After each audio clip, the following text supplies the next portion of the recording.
people who are very close to me lose somebody. I don't mean death. I mean somebody special, a special person, you know, a relationship, or somebody who meant that much to them that they were dealing with. And it can be hard. I just wanted to talk about this real quick. You know, some advice that I gave to either one of these people, and also some of the things that they said to me that I thought was really good, you know, during our conversation. And I thought that our conversation could help whoever may come across this video. This is for all women like me and all those who love and support women like me. And I trust that if you see this, this is something either you can use or you could have used. Maybe you can apply this to your future. But anyway, so it is very important for you to take care of yourself. What people don't tend to give what I think is enough acknowledgement to is the fact that, especially if you trust in God to carry you to and through your next relationship, and sometimes we go through a painful ending in love just so it can pull us back to God, just so we can look towards God to help us, just so, you know, it may be the thing that makes you, and I've shared my story, that makes you say, hey God, I don't have it, you know, I want you to direct me to the person that you intend for me. Because when you do that, you know that God ain't going to set you up with somebody that is going to be bad for you, or mismatched for your life, or mismatched for your purpose, or he's not going to set you up with a person that is going to have bad intentions for you and hiding things from you. Because that would be like saying that that person has the ability to hide things from God, which they don't. So if God, you know, knows the intricacies of and the ins and outs, what the heck is that flying? I guess it's an airplane. In the ins and outs of that person, as well as he knows those intricacies about you, why wouldn't you bet on God? So, like I'm saying, like through many things, life experiences, sometimes the love experience is an experience that God will, you know, allow you to go through some great pain so that you can learn whatever lesson you need to learn. Okay? So that you can learn a lesson about how to manage your own life and relationships, or so that you can be in a position where you are turning to him, because he wants for us to turn to him in everything, and we don't do that. But let's say the situation is you went through a painful ending and you're just trying to deal with it. Sometimes, if you're trusting God especially, you just need to realize that you probably need to embrace singleness. That's another thing that a lot of people don't do. Because let's say that you did what you should do.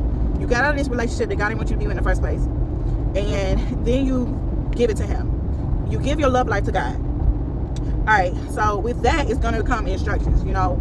And he's going to start molding you into that person that deals with the funk that you have. See, a lot of people like to act like their stuff don't stink, especially after a breakup of a relationship.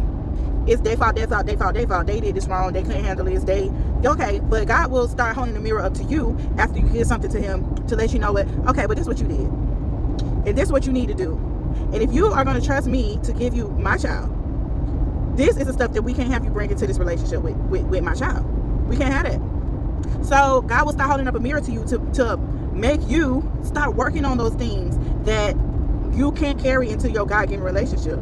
Because he wants you to, I've been using the word steward a lot lately, but he wants you to steward that relationship properly and correctly, in his way and with his guidance, and which is probably something that you may have fallen slack on with whatever relationship that you weren't able to recover from, the relationship that you weren't able to maintain.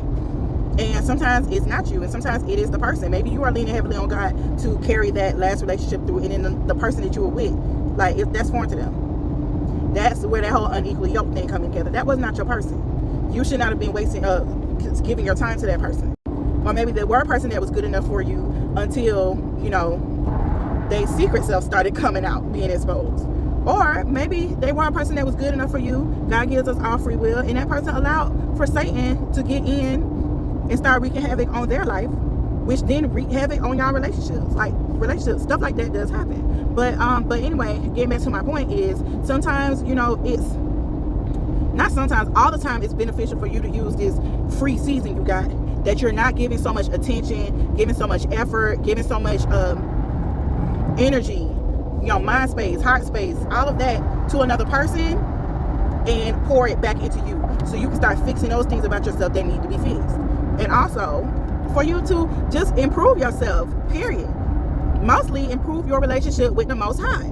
use that time wisely. A lot of our conversation was talking about, okay, so after the fallout, okay, this relationship is done out. It's done, right? Life goes on. What do you do with that life?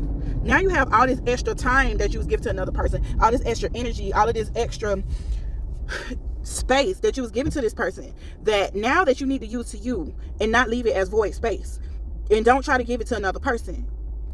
That recovery time is important, and I had to learn that as well. Even though, and I share with y'all, the end of my marriage, my marriage had been ended before it ended on paper. Our feelings and everything was not, I didn't have to recover my feelings, if that makes sense. I was sad to see it end, because it was the end of an era. It was the end of something that I thought was going to be, and it was an end of what I knew of my life for years and years. Having that person in my life, so that was sad. But the heartbreak had been happening little by little for years, so I didn't have like a heartbreak to like dump out at the end of it. Emotionally, it had already been over. So that was my situation. But even in saying that, there were still things that I needed to use my single season for and embrace my single season, which I was. In my mind, I was like, I don't have to heal from heartbreak because I'm not experiencing that. So why do I need to wait? What do I need to do? What do I need to work on? This thing ended because of not me. As far as where things went so bad, which technically, that might have been pretty accurate, but I wasn't taking accountability for the part that I did contribute that was not healthy. There were things that I was doing when stuff started falling apart. There were ways that I was behaving in that season that was just, it was not right. But that was all based off of me and the things that I needed to work on myself for, because that wasn't reserved for that person. The way that I was reacting to things was a part of my character at the time. If I was doing anything passive aggressive, it wasn't because of the person. It was because I had that passive aggressiveness in my character. It was stuff like that I needed to get out of me before God was going to bless me with the person he wanted me with. And so I needed to learn that, okay, yeah, I don't have to heal from heartbreak, but I need to be worked on so that I can show up a healthy person and, again, take care of or steward what I'm asking God for. So, I guess I need to turn it back on. So, when you have all of this extra space that needs to be filled up, make sure you fill it up. And don't fill it up with things that are detrimental to you, toxic to you. Do not fill up this extra space with things that take from you. It's easy to be like, okay, I'm not giving to this relationship anymore, so I have all this extra time and energy, so I'm going to go, if you're a man, I'm going to go chase girls with this extra energy. I'm going to go have sex with this extra energy, because maybe that was lacking. Maybe, things happen in marriages and relationships that you are sick of not getting, and now that it's over, you just want to run out and get it so you can satisfy your flesh. That is not what you should do, bro. You shouldn't use that extra energy and space and time to fill it up with stuff that is not conducive to your health, your mental, emotional, spiritual health. So no, you don't try to fill it up with going to the strip club. You don't try to fill it up with drinking, partying.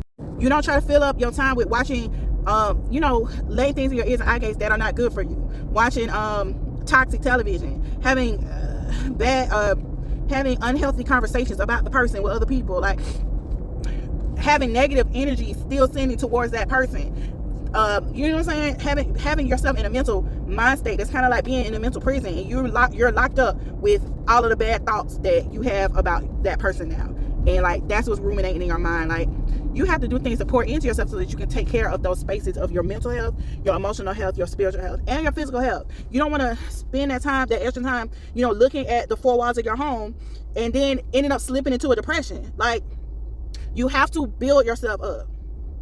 Even if you have to literally map out ways that you can fill that empty space up with something that's going to be positive, something that's going to enrich you, something that's going to make you better, stronger, healthier.